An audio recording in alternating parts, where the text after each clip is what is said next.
Les funérailles peuvent-elles réconcilier les vivants avec l'Église, alors que les cérémonies religieuses et les inhumations sont de moins en moins nombreuses et dans une société qui s'éloigne des évangiles, l'accompagnement des familles en deuil apparaît comme une mission importante de l'Église. Un service qui peine à recruter, on en parle aujourd'hui avec un chapelain de Montligeon. Bonjour Don Pierre Gazeau. Bonjour. Vous êtes chapelain du sanctuaire Notre-Dame de Montligeon, vous êtes chargé de former les équipes de funérailles. Première question pour ce service de formation que vous proposez à la chapelle de Montligeon. Quelles sont les personnes qui viennent intégrer cette formation ? Alors c'est un bien grand mot de dire que je suis chargé de la formation des équipes deuil, mais en tout cas oui, c'est un souhait du sanctuaire depuis cette année de proposer à tous ceux qui le souhaitent une formation. Aussi bien pour ceux qui souhaitent entrer dans la pastorale du deuil que ceux qui y sont depuis plusieurs années. En fait, c'est l'occasion, en venant à Montligeon, de vivre une retraite et d'approfondir ce service auprès des fidèles. Et donc c'est une formation qui s'adresse à tout le monde.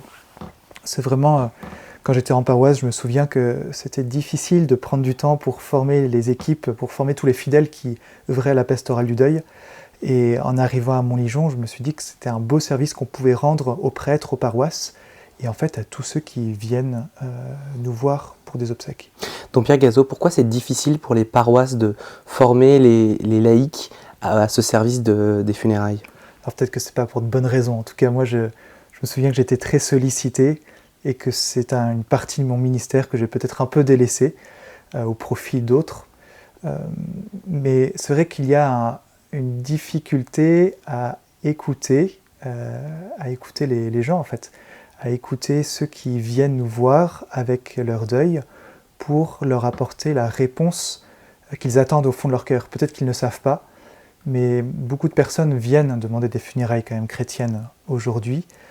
Et il y a tout un enjeu de savoir les écouter, de discerner ce qu'elles ont dans le cœur pour pouvoir apporter la réponse de l'Église, celle de l'espérance. C'est quoi cette difficulté que vous décrivez, Don Pierre Gazeau ? Eh bien, il y a un vrai décalage entre la radicalité du Christ, l'annonce de la résurrection et notre espérance, et l'ambiance actuelle dans notre société où on voit bien qu'il y a beaucoup de personnes qui ne croient pas en une vie après la mort, beaucoup de personnes qui croient en d'autres choses que la résurrection, en la réincarnation. Et donc l'Église, et spécialement les chrétiens, sont confrontés à cela. Et le but, c'est pas du tout de braquer les gens qui viennent nous voir en leur disant qu'ils ne croient pas en la vérité, mais d'essayer de voir ce qu'elles ont dans le cœur, quelles sont en fait déjà ces attentes de la résurrection et pouvoir leur parler avec justesse. Cette formation que vous faites à Montligeon, Don Pierre Gazeau, qu'est-ce que vous y apprenez, qu'est-ce que vous y enseignez ? Alors une première chose, c'est que je ne voulais pas que cette formation soit en concurrence avec ce qui se vit dans les diocèses ou les paroisses. Parce qu'il y a déjà des formations qui peuvent être données. Donc c'est vraiment quelque chose de complémentaire. Avec la spécificité de Montligeon, parce qu'à Montligeon, voilà, nous sommes dans un sanctuaire où on prie pour les défunts, c'est vraiment la vocation de ce lieu. Et donc je pense qu'on a quelque chose à apporter de cet ordre-là. Et cette formation qui se vit sur à peu près 2 jours et demi, on pourrait dire qu'il y a plusieurs temps forts. Il y a tout d'abord une conférence par une sœur sur les étapes du deuil. Voilà, on peut noter 5 étapes du deuil.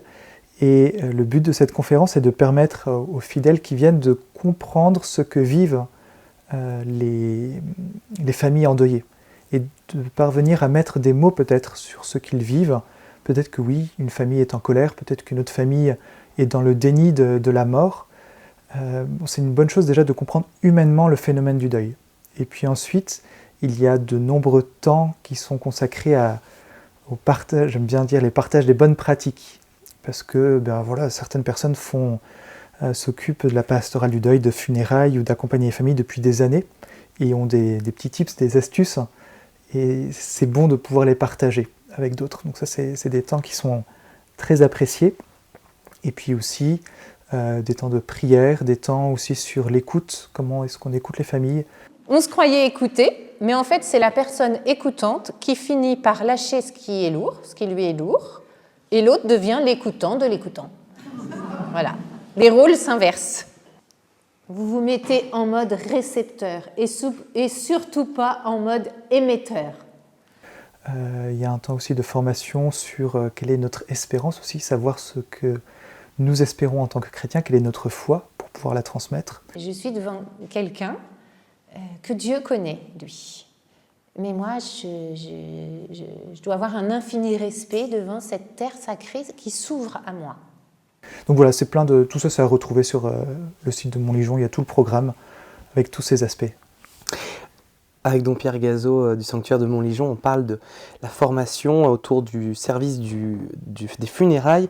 Aujourd'hui, 40% des Français veulent une cérémonie religieuse pour leur inhumation. C'est l'occasion d'une rencontre avec l'Église et la foi, surtout quand on est éloigné. Comment faire en sorte que cette rencontre se passe bien, surtout pour les personnes qui en sont éloignées ? La première chose, il me semble, c'est vraiment d'être à l'écoute de ces familles.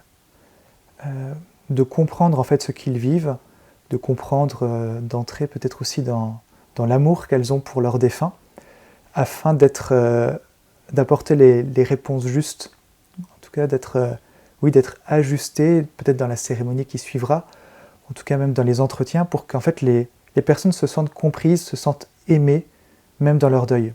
Donc vraiment la première chose qui me semble importante, c'est de les écouter et de comprendre, de voir, en tout cas d'entrevoir leur souffrance et en tant que chrétien de la partager. Et puis ensuite, ce qui est important aussi, c'est parce qu'on vit tous des deuils plus ou moins proches. Alors moi, j'aime bien dire que j'ai pas vécu de grand deuil dans ma vie, donc je suis pas forcément très légitime pour en parler, mais je suis comme prêtre. Mais c'est important aussi que ceux qui accompagnent les personnes dans le deuil aient fait aussi cette expérience de la prière pour leurs défunts et puissent témoigner en fait de cela.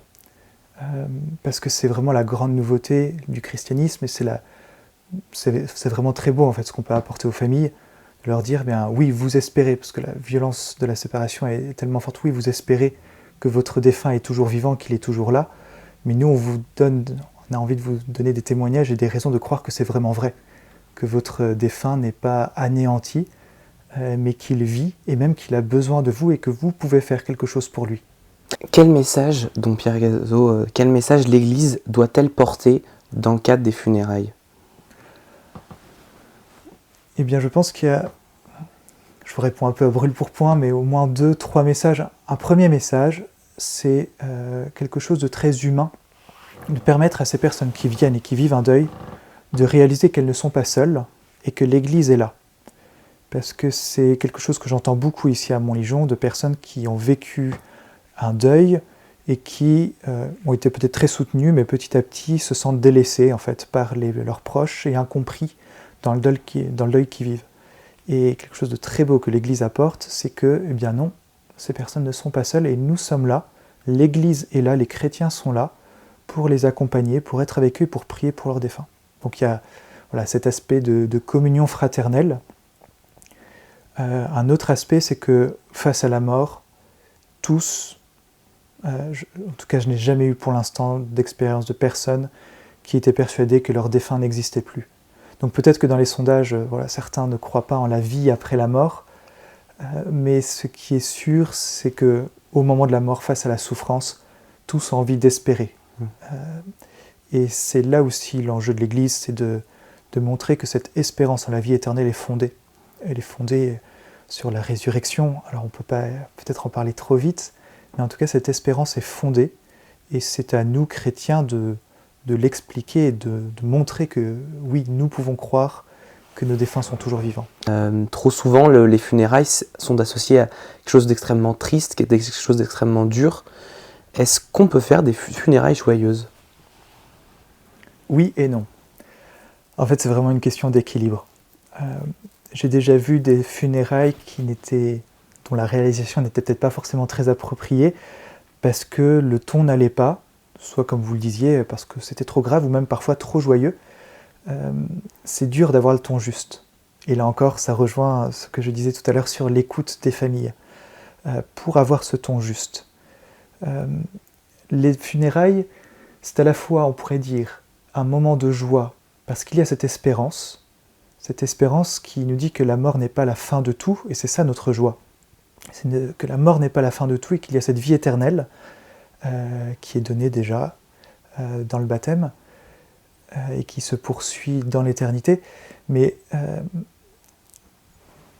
il y a la joie, mais en même temps, il me semble important de garder la gravité aussi des obsèques, parce que il y aurait quelque chose de pas très bon de nier la gravité de la mort et la souffrance.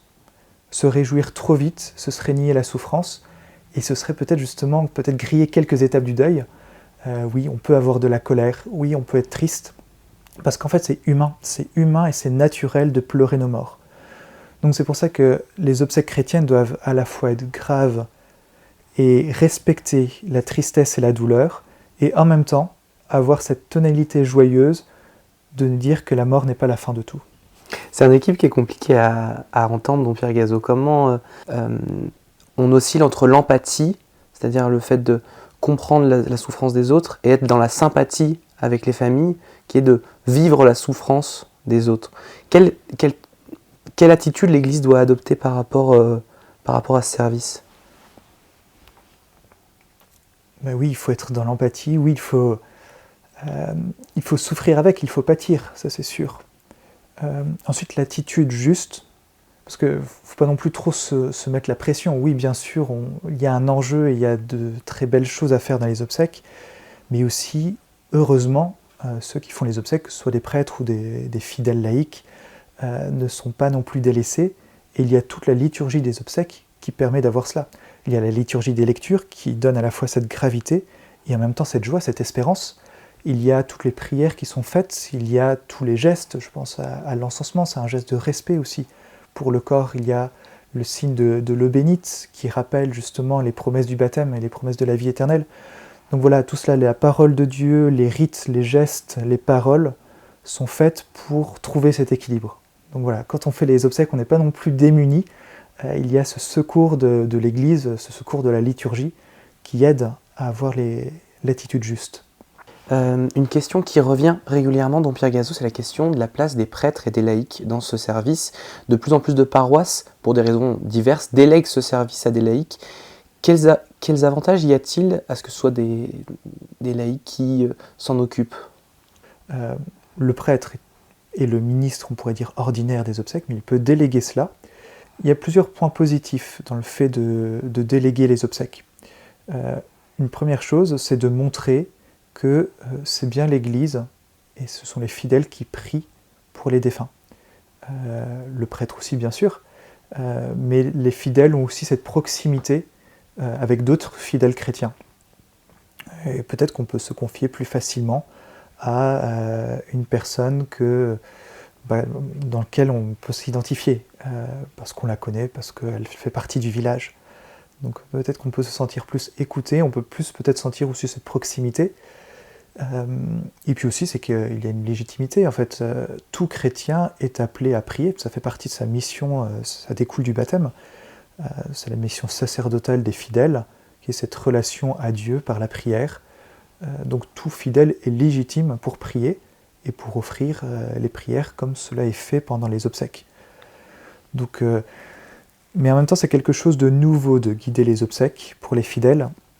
Et c'est là qu'il me semble qu'il y a un enjeu, parce que le but n'est pas de copier ce que fait le prêtre, mais de trouver une place ajustée, et je pense spécialement à la prédication, parce que les prêtres ont l'habitude de faire les homélies, les fidèles, pas trop, parce que c'est pas la même mission. Et donc il faut trouver justement cette place ajustée. Et c'est ce qui est proposé justement durant cette formation que l'on a à Montligeon pour les équipes deuil. Il y a un atelier sur la prédication. Le but c'est vraiment pas de copier et de se dire je dois faire comme le prêtre, parce que j'ai pas la même expérience, parce que je n'ai pas reçu l'ordination aussi, mais de trouver comment, en tant que fidèle, je peux avoir des mots adaptés pour m'adresser à ces personnes et raviver l'espérance chrétienne. Toute personne peut aspirer à ce service. Vraiment, le déclenchement pour moi, c'est l'appel du curé. C'est lorsque le prêtre de la paroisse demande. Là, c'est quelque chose d'objectif. On se dit, si le prêtre me demande, ça veut dire qu'il a discerné que j'étais capable. Et dans ce cas-là, il faut plutôt essayer d'argumenter pourquoi on ne pourrait pas être capable si on est appelé. Ou peut-être qu'il y a aussi des raisons de temps, de choses de cet ordre-là. Il me semble que les les qualités que l'on pourrait attendre d'une personne qui guide les obsèques, c'est tout d'abord la souplesse.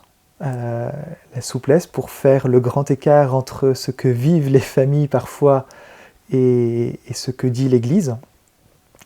La souplesse, l'écoute à nouveau, et puis la vie de prière, parce que c'est quand même une belle mission.